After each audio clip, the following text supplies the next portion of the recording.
sister, Mrs. Joe Gargery, was more than 20 years older than I, and had established a great reputation with herself and the neighbors because she had brought me up by hand.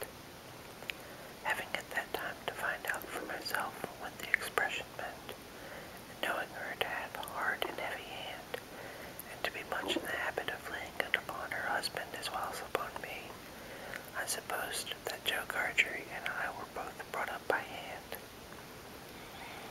She was not a good-looking woman, my sister, and I had a general impression that she must have made Joe Gargery marry her by hand. Joe was a fair man, with curls of flaxen hair on each side of his smooth face, and with eyes of such a very undecided blue that they seemed to have somehow got mixed up with their own whites.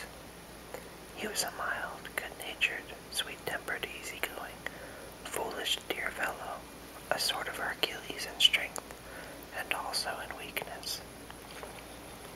My sister, Mrs. Joe, with black hair and eyes, had such a prevailing redness of skin that I sometimes used to wonder whether it was possible she washed herself with a nutmeg grater instead of soap.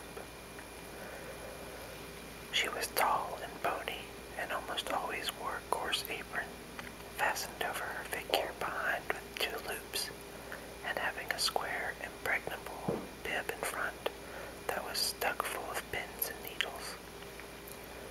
She made it a powerful merit in herself, and a strong reproach against Joe, that she wore this apron so much, though I really see no reason why she should have worn it at all, or why, if she did wear it at all, she should not have taken it off every day of her life. Joe's forge adjoined our house, which was a wooden house, as many of the dwellings in our country were, most of them at that time.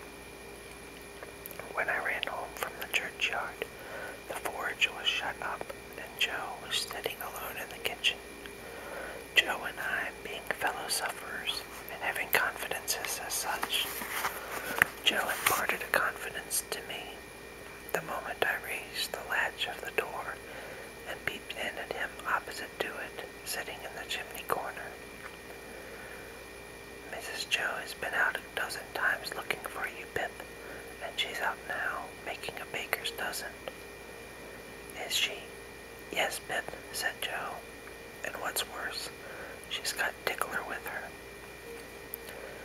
At this dismal intelligence, I twisted the only button on my waistcoat round and round, and looked in great depression at the fire. Tickler was a wax-ended piece of cane, worn smooth by collision with my tickled frame. She sat down, said Joe, and she got up, and she made a grab at Tickler, and she rampaged out. That's what she did, said Joe, slowly clearing the fire between the lower bars with the poker and looking at it. She rampaged out, Pip. Has she been gone long, Joe?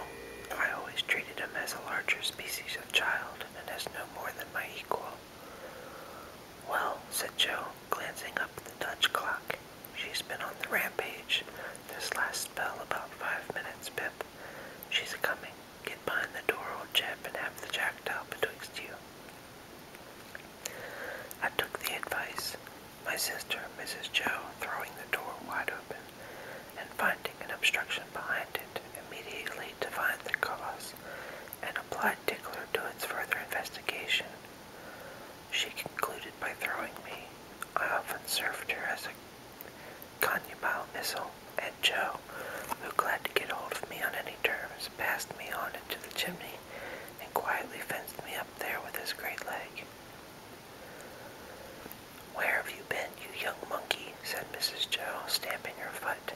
Tell me directly what you've been doing to wear me away with fret and fright and worrit, or I'd have you out of that corner if I was 50 pips, and he was 500 Gargeries. I've only been to the churchyard, said I, from my stool, crying and rubbing myself. Churchyard, repeated my sister. If it weren't for me, you'd have been to the churchyard long ago and stayed there. Who brought you up by hand? You did, said I. And why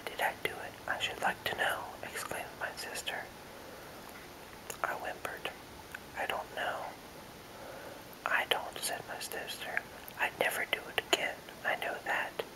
I may truly say I've never had this apron of mine off since born you were. It's bad enough to be a blacksmith's wife, and him a cargery without being your mother.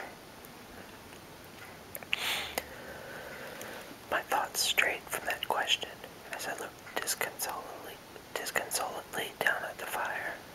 For the fugitive out on the marshes with the iron leg, the mysterious young man, the file, the food, and the dreadful pledge I was under to commit a larceny on these sheltering premises rose before me in the avenging coals. "Ha," said Mrs. Joe, restoring Tickler to his station. "Churchyard indeed. You may well say churchyard, you two." One of us, by the by, had not said it at all. "You'll drive me to the churchyard betwixt you one of these days, and oh, a precious pair you'd be without me."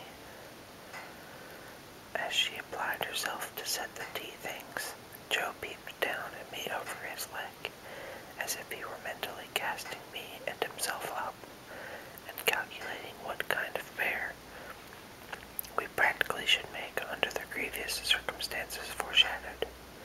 After that, he sat feeling his right side, flaxen curls and whisker, and following Mrs. Joe about with his blue eyes, as his manner always was.